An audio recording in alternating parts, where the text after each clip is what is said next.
Keep it real, keep it kosher. Shalom!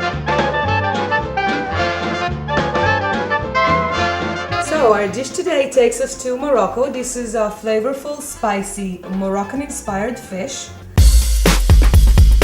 Okay, let's start. First of all, I'm going to start with heating up some oil in my pan.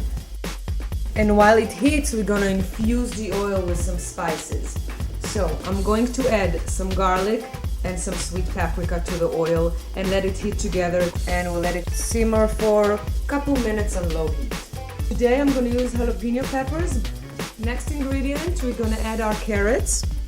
Here I have 2 red peppers, sweet red peppers, and 1 yellow pepper for sweetness and for color. We want to cover it and we want to let it cook on really low heat till it all comes together. Okay, so to add to our fish, I'm going to make tahini dip. I'm starting with a lemon juice because if I'm going to start with the tahini, it's going to stick to the bottom. And I'm just going to add about half of this, half of the can.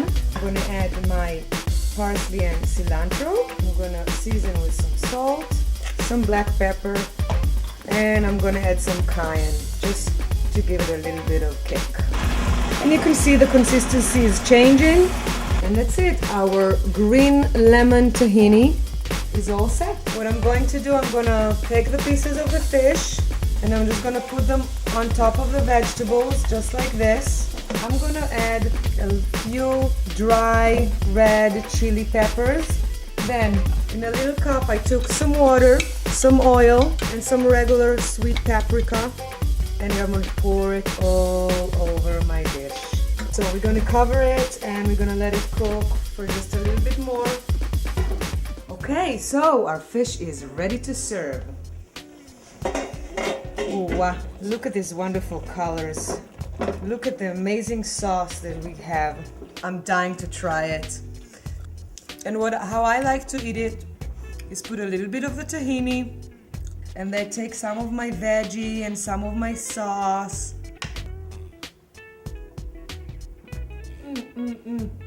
I wish you could be here with me and taste this, but I'm sure you're gonna make it at home. Keep it real, keep it kosher. Shalom! Hi, I'm Philippe Nolan with Devour TV's Top 50 Dishes New York City, and today we're on the Lower East Side at WD50, where we're going to try out Chef Wiley Dufresne's pork belly with braised pineapple. Oh yeah, come on.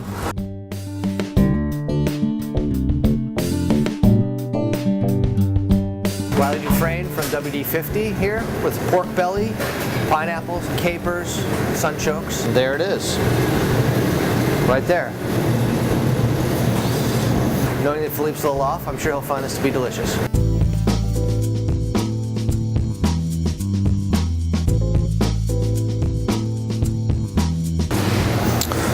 All right, Philippe.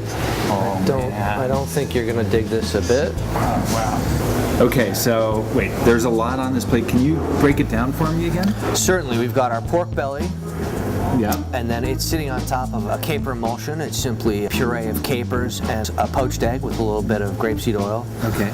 Over here we have some pineapple, some ancho braised pineapple with a little bit of ancho caramel and some fried capers.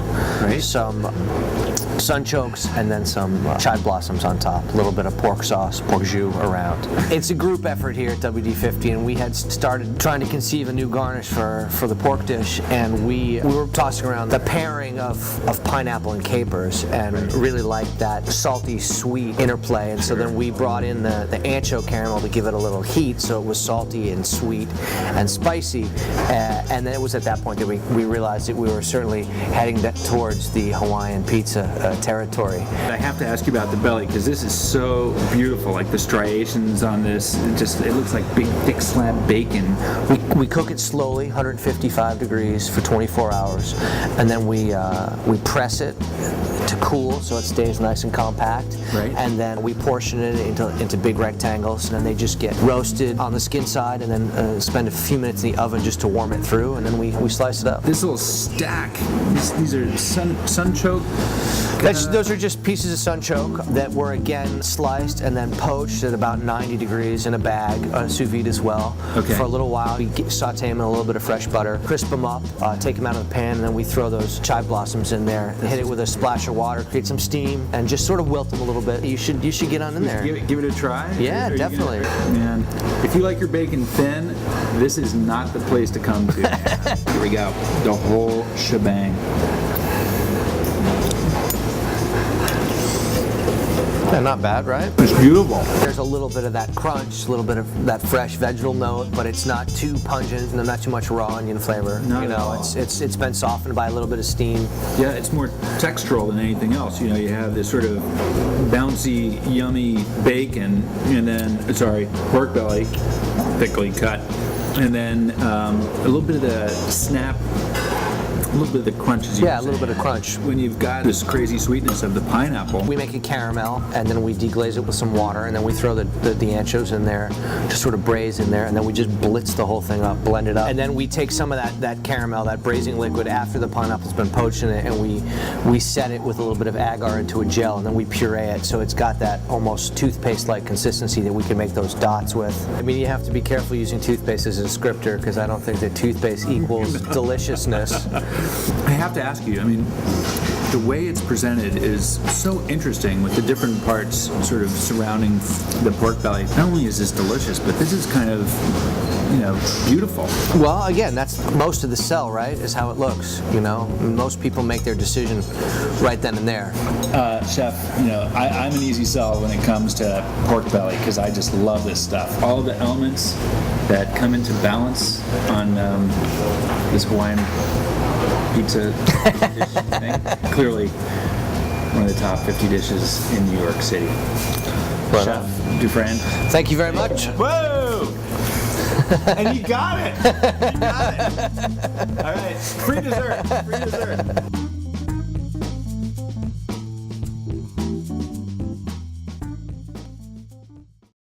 How to make shrimp stock. Shrimp shells, white wine, carrot, onion, celery, bay leaf, peppercorns. Just cut your mirepoix vegetables into small pieces. This is a quick stock, so no big chunks of veg. Now add a little oil to your pot and toss in the shells. They should turn a nice deep red color. Now add a little wine, cook it down, then the rest of your ingredients.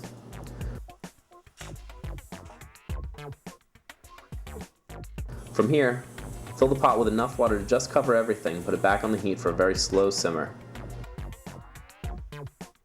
After about 45 minutes, strain it into an ice bath and save in the fridge for a few days or the freezer for a few months.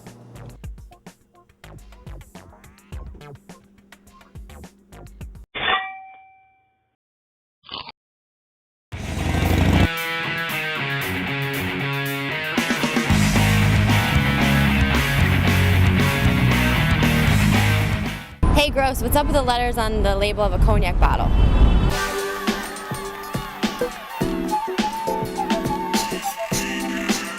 First of all, Cognac is a region. It's a region on the western coast, if you will, of France, just north of Bordeaux. And the grape that they use to make their wine, 90% of that whole vineyard area is planted with a grape called Uni Blanc. Now the letters that I'm talking about on the labels are 3-star or VS, which means very special, VSOP, which means very special old pale, or XO, which means extra old. Now, before the cognac people can release these cognacs, if it's going to say VS, it has to be aged minimum 2 years. More than likely, the good houses are going to release their stuff anywhere from 3 to 5 years or 3 to 7 years after some age. VSOP, minimum by law 4 years in barrel, but more than likely the good guys, they're going from 5 to 15 years before they release that cognac. And VSOP can also be labeled reserve. And then there's XO, extra old. By law, before it can be released, 6 years old. XO can also be called Napoleon. Doesn't really matter. Okay, now, the 4 big houses in cognac, Hein, Martell, Remy Martin and Courvoisier. More than likely, they're holding on to their stuff for about 20 years in barrel to really take on all the good complexities and that richness which they call rancio. That's what the letters mean on cognac. Hope you learned something today. This is John Grossweiler. Always be passionate, never be pretentious.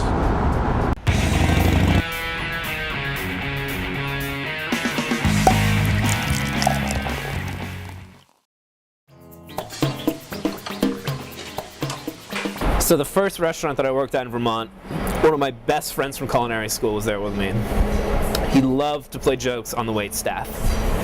He'd take cold duck fat and scoop it out with an ice cream scoop and serve it to him and tell him it was coconut sorbet. And there was one day one of the servers said they never had bonito before, so John took a bunch of our pencil shaving wood chips for smoking the salmon, put it on a spoon and handed it to them. The guy ate a whole spoonful of wood chips, and everybody started to really dislike him for it. So after we're there for a couple weeks, we're running this one plate. There's horseradish potato puree on it. And so every day I've got to grate up a bunch of fresh horseradish, steep it in cream. I took the horseradish, grated it into a 6-pan. I was looking at it and I was like, this looks just like cheddar cheese. So I went, hey man, this cheese, it is definitely not bad, but there's a weird smell going on and I cannot figure out what it is for the life of me. So I called him over, he picked up the 6-pan and just goes, and I can see his whole face freeze and his sinuses explode inside his head. He let out the loudest blood-curdling scream I've ever heard and probably didn't speak to me for at least a week or two after that. Just nothing. And I don't know, it's probably the meanest thing I've ever done to anybody in the kitchen, ever.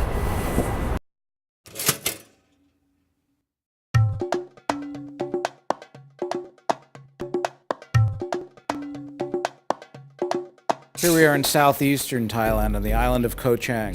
Koh Chang is the second largest island in Thailand with a very small population. We're staying at Jungle Way. Our hosts are Lek and Sasha. This place is very small, has only 6 bungalows, and they're very, very basic. Basic in the sense that you've got grass and bamboo bungalows with shared bathrooms, a beautiful pavilion to hang out at, and nothing but the jungle. We're nestled amongst the fruit orchards. This is mangosteen. It's going to turn into about a 3-inch brown fruit with a green top on it. Looks somewhat like a giant blueberry, but brown. This is this flower, the durian. Durian are banned in most public places in Southeast Asia because of their smell, even though most Asians really love them. Here in the jungle, it's a wonderful place to relax. It's quiet, it's dark. The sounds of the jungle at night are fantastic. Here we are, we're hanging out at the restaurant in Jungle Way, having a little bit of sang-som poured by our bartender, Nop. Whether to relax or eat, that's pretty well the 2 biggest decisions of the day. We'll peruse the menu and order quite a meal for everyone tonight. We're going to start with Pak Bung Phai Dang.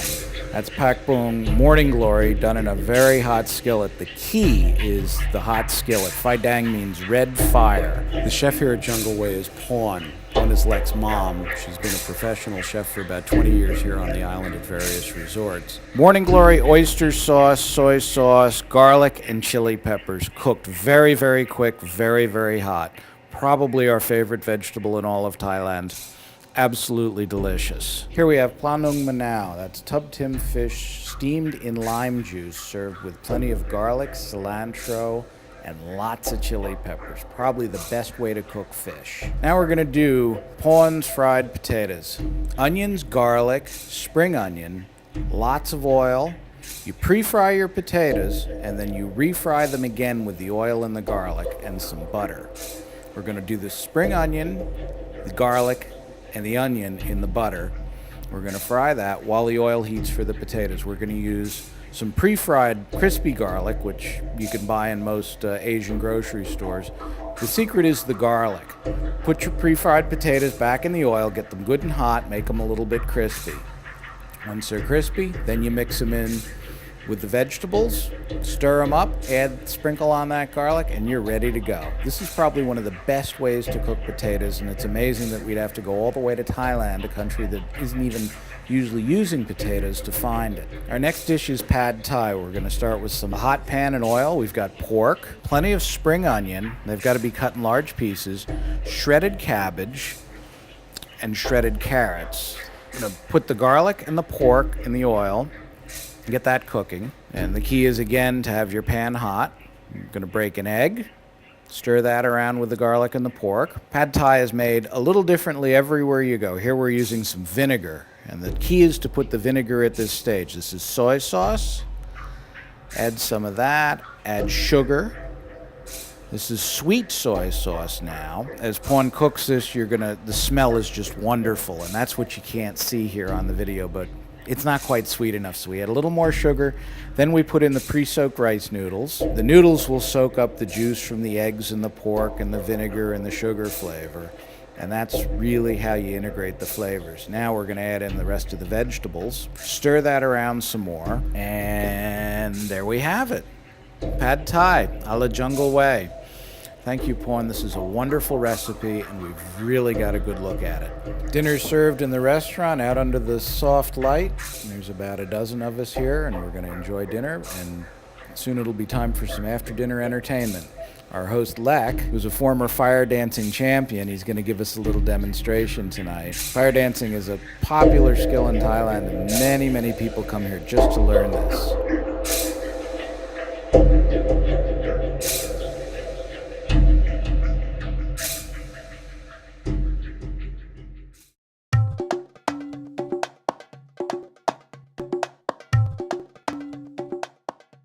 This is Vernon. He's my new puppy. We do lots of stuff together. Watch movies, not best in show again, play games. Now you know that is not how you spell neuter. Lots of stuff. When it comes to dinner time though, we usually go to our separate spots. Not anymore. I'm making recipes that you and your pet can share together. This is Pet Chef. So today we are going to be making some banana pudding, right Mr. Vernon? Yes, this is one of your favorites, so pay attention. So you just take one banana, peeled, and just in a bowl you're just going to break it up into some big chunks. Just going to mash it down. I think a fork's pretty easy. Just get all the banana mashed into the bottom of the bowl. So once the banana's mashed, you're going to take 2 teaspoons of a low-fat cottage cheese and just add right into there. Then you're going to take 1 teaspoon of a low-fat yogurt and add that in and just stir. And once it's ready, we will enjoy some quick and easy, healthy banana pudding. So once you get the banana pudding all plated and looking pretty to suit Mr. Vernon's very fancy taste, it's going to serve him just a very little bit right there. There you go, buddy. That good banana pudding. Serve myself a little bit. Cheers. Enjoy, buddy. That is very good.